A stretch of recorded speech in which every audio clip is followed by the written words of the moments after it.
আজকে আমরা পড়ব দ্বন্দ্ব সমাসে কত রকম অর্থে প্রয়োগ হতে পারে। দ্বন্দ্ব সমাস এমনিতেই খুব স্পেশাল একটা সমাস, কারণ দ্বন্দ্ব সমাসের বিষয়টা কি, সেটা হচ্ছে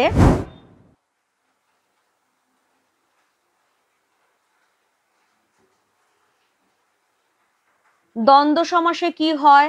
নাম্বার 1, পূর্বপদ পরপদ উভয়ের অর্থ প্রাধান্য।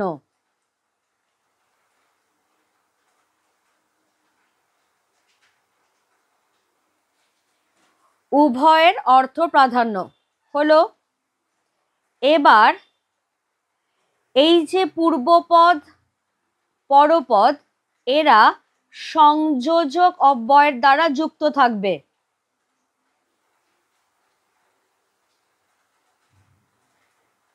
সংযোজক অব্যয়ের দ্বারা যুক্ত থাকে। ও এবং আর এইগুলো বেশিরভাগই তার মধ্যে ওটারই প্রয়োগ হয়। এবার তাহলে আমরা যেটা দেখে নেব সেটা হচ্ছে যে বিভিন্ন অর্থে দ্বন্দ্ব সমাস। খেয়াল রাখতে হবে, পরীক্ষায় যখন তোমার কাছে ব্যাসবাক্য সহ সমাস নির্ণয় করো আসবে, তুমি কিন্তু শুধু ব্যাসবাক্য লিখবে এবং শুধু দ্বন্দ্ব সমাস লিখবে। তাহলে এটা আমরা পড়ছি কেন, তুমি জিজ্ঞেস করতেই পারো। এটা আমরা পড়ছি অ্যাকচুয়ালি আমাদের এমসিকিউ এসএকিউতে যাতে সলভ করতে সুবিধা হয়। এমসিকিউতে অনেক সময় কোনো একটা শব্দ দিয়ে বলা হলো যে এটা কি জাতীয় দ্বন্দ্ব সমাসের উদাহরণ, বা এসএকিউতে তোমাকে বলা হলো একশেষ দ্বন্দ্ব সমাসের উদাহরণ দাও। এইগুলোর জন্যই আমাদের এই ফ্লো চার্টটা খুব দরকার। আমি একসঙ্গেই সবটা ভাগ দিয়ে দেব না, পরপর যাচ্ছি যাতে তোমাদের বুঝতে সুবিধা হয়। প্রথম ভাগটা যেটা, সেটা দেখে নেবে। প্রথম ভাগটা যেটা আসছে সেটা হলো মিলনার্থক দ্বন্দ্ব। মিলনার্থক দ্বন্দ্ব বিষয়টা কি, সেখানে যেটা হয় সেটা হচ্ছে যে পরস্পর মিলনের ভাব প্রকাশিত হয়। পরস্পর মিলনের ভাব সেখানে প্রকাশিত হয়। যেমন এক্সাম্পল হিসেবে আমি বলতেই পারি রবি শশী। রবি মানে সূর্য আর শশী মানে হচ্ছে চাঁদ। তাহলে তার ব্যাসবাক্য দাঁড়াবে রবি ও শশী। তাহলে এটা কিভাবে মিলনার্থক দ্বন্দ্ব হলো, কারণ একই আকাশে সূর্য চন্দ্র পাশাপাশি কিন্তু অবস্থান করছে, কারোর সঙ্গে কারোর কিন্তু কোনো বিরোধিতা নেই, সেই জন্যে রবি শশী হয়ে যাচ্ছে মিলনার্থক দ্বন্দ্ব। কেমন? এবার যদি আমি বলি সমার্থক দ্বন্দ্ব।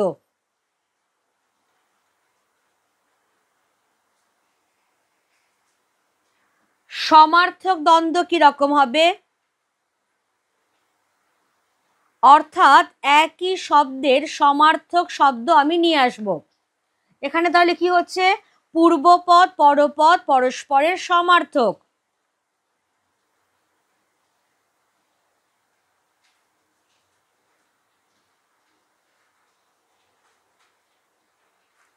এরা পরস্পরের সমার্থক। কি রকম? যেমন আমি যদি বলি হাট বাজার,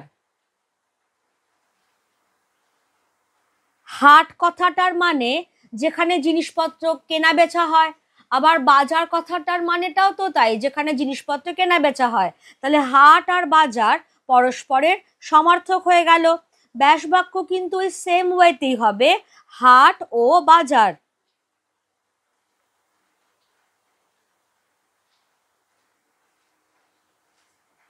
কেমন? এবারে তাহলে আমরা পরেরটাতে যাব, বিপরীতার্থক দ্বন্দ্ব।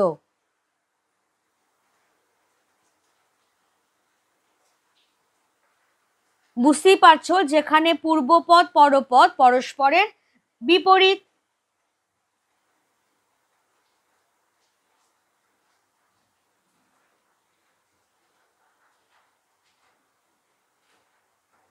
এরা একে অপরের বিপরীত।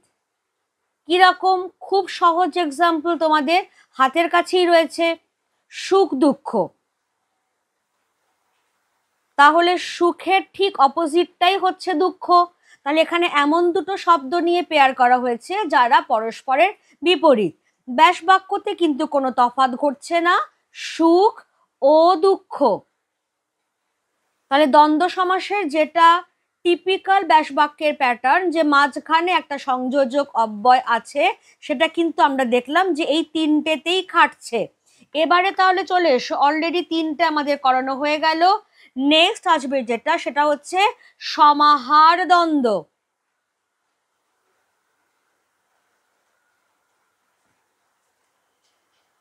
সমাহার দ্বন্দ্বটা কি বিষয়?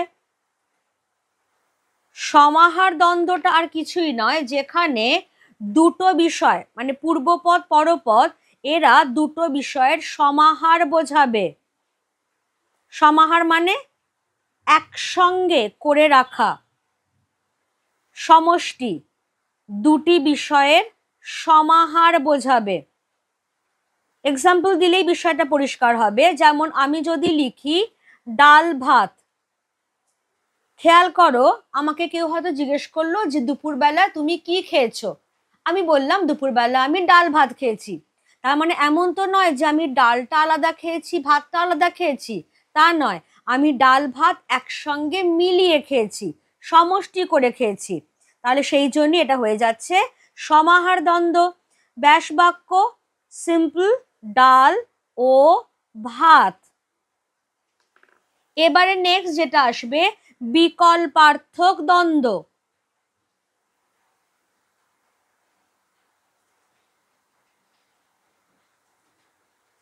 বিকল্পার্থক দ্বন্দ্ব আর কিছুই নয়, যেখানে পূর্বপদ পরপদ দুটো আছে, দুটোর মধ্যে যে কোনো একটিকে আমি গ্রহণ করছি। দুটির মধ্যে একটি গ্রহণীয়। যেমন ধরো আমি যদি বলি যে মাছটার ওজন 5-7 কিলো হবে, তার মানে কি এই যে 5-7 ওয়ার্ডটা, ধরো আমি এখানে করেও দিলাম 5-7, তার মানে কি এই যে 5 ও 7, কখনো এটা হয় যে একটা মাছের ওজন 5 কিলো আবার সেই মাছটার ওজন 7 কিলো? হতে তো পারে না।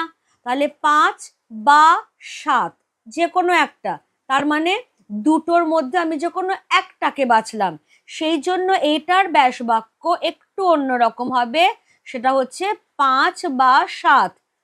তাহলে যখনই দুটোর মধ্যে যে কোনো একটাকে আমি নিচ্ছি তখনই সেটা হয়ে যাচ্ছে বিকল্পার্থক দ্বন্দ্ব। কেমন? এবারে নেক্সট যেটা আমি একটু আগেই বলছিলাম সেটা হচ্ছে একশেষ দ্বন্দ্ব। একশেষ দ্বন্দ্বটা ভীষণভাবে পরীক্ষায় চাওয়া হয়। সেখানে কি? সেখানে হচ্ছে সমস্যমান পদগুলি, অনেকগুলো পদ আছে, তার মধ্যে যে কোনো একটার বহু বচনের রূপ দিয়ে সমাসবদ্ধ পদ তৈরি হবে। সমস্যমান পদগুলির মধ্যে একটির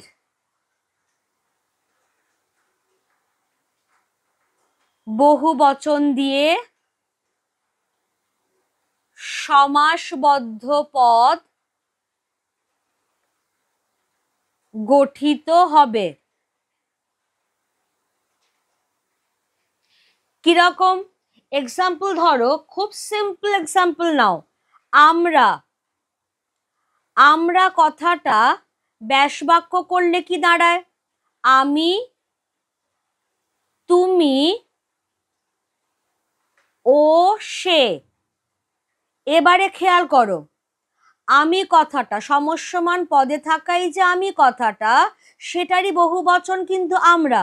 তাহলে যেটা আমার শর্ত ছিল যে সমস্যমান পদের মধ্যে যে কোনো একটার বহু বচন দিয়ে আমি সমাসবদ্ধ পদটা গঠন করব। তাহলে এখানেও তাই, আমি, তুমি, সে, তার মধ্যে আমিটাকে বেছে নিলাম, নিয়ে তার বহু বচন দিয়ে আমি সমাসবদ্ধ পদটা করলাম। সেই জন্য সেটা হয়ে যাচ্ছে একশেষ দ্বন্দ্ব। এবার ধরো যদি তোমরা আসে, তোমরা কিভাবে ভাঙবে? তুমি ও সে, সেখানেও কি হয়েছে? তুমি এই যে সমস্যমান পদটা তার বহু বচন দিয়ে সমাসবদ্ধ পদ তোমরা তৈরি হয়ে গেছে। এইগুলোকেই আমরা বলছি একশেষ দ্বন্দ্ব সমাস। নেক্সট যেটা আসবে লাস্ট আমাদের, সেটা হচ্ছে বহুপদী দ্বন্দ্ব। নামটা থেকেই পরিষ্কার যে এখানে মাত্র দুটো মূল পদ থাকছে না, এখানে কিন্তু অনেকগুলো মূল পদ চলে আসবে। কিরকম? ধরো আমি যদি বলি রূপ রস বর্ণ গন্ধ, তার মানে দুয়ের বেশি পদের সমাস হচ্ছে এখানে।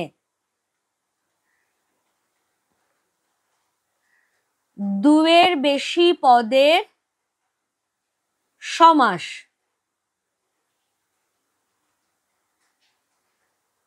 রূপ রস বর্ণ গন্ধ। ব্যাস বাক্য কিভাবে লিখবো? কমা কমা দিয়ে যাব।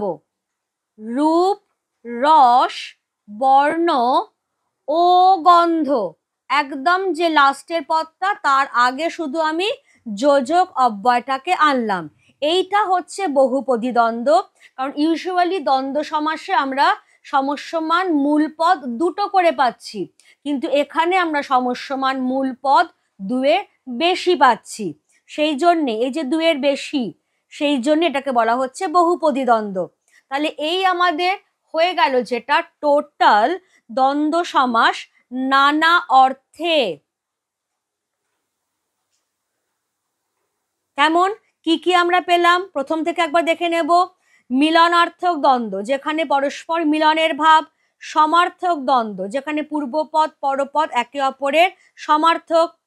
বিপরীতার্থক দ্বন্দ্ব, পূর্বপদ পরপদ পরস্পর বিপরীত অর্থ। সমাহার দ্বন্দ্ব, পূর্বপদ পরপদ একসঙ্গে জোট বেঁধে আছে, সমষ্টি করে আছে। বিকল্পার্থক দ্বন্দ্ব, পূর্বপদ পরপদের মধ্যে যে কোনো একটাকে আমি গ্রহণ করব। একশেষ দ্বন্দ্ব, যেখানে সমস্যমান পদগুলোর কোনো একটাকে বেছে নেব, তার বহু বচন দিয়ে আমি সমাসবদ্ধ পদটাকে তৈরি করব। আর লাস্টলি হচ্ছে বহুপদী দ্বন্দ্ব, যেখানে দুয়ের বেশি সমস্যমান মূল পদ নিয়ে সমাসবদ্ধ পদটা গঠিত হবে। আমি আবারও বলছি যে যখন তোমরা ব্যাসবাক্য সহ সমাস নির্ণয় করবে তখন কিন্তু খবরদার, ধরো এইটা এলো আমরা, ব্যাসবাক্য সহ সমাস নির্ণয় করো, ফাইন, তুমি করলে আমি তুমিও সে। এবার সমাসের নাম কিন্তু কখনো একশেষ দ্বন্দ্ব সমাস লিখবে না, সিম্পল দ্বন্দ্ব সমাস লিখবে। কারণ দ্বন্দ্ব সমাসের কোনো ভাগ হয় না। এগুলো আমরা পড়ে রাখছি যাতে আমাদের এমসিকিউ এবং এসএকিউতে আনসার করতে সুবিধা হয়। কেমন? আশা করি সবার কাছে আমি ক্লিয়ার করতে পেরেছি। তাও যদি কারোর কোনো ডাউট থাকে সে ডেফিনেটলি আমাকে কিন্তু একটু কমেন্ট বক্সে জানিও। এটাই তাহলে হয়ে গেল আমার দ্বন্দ্ব সমাসের ওপর স্পেশালি একটা ছোট্ট ভিডিও। Thank you everybody.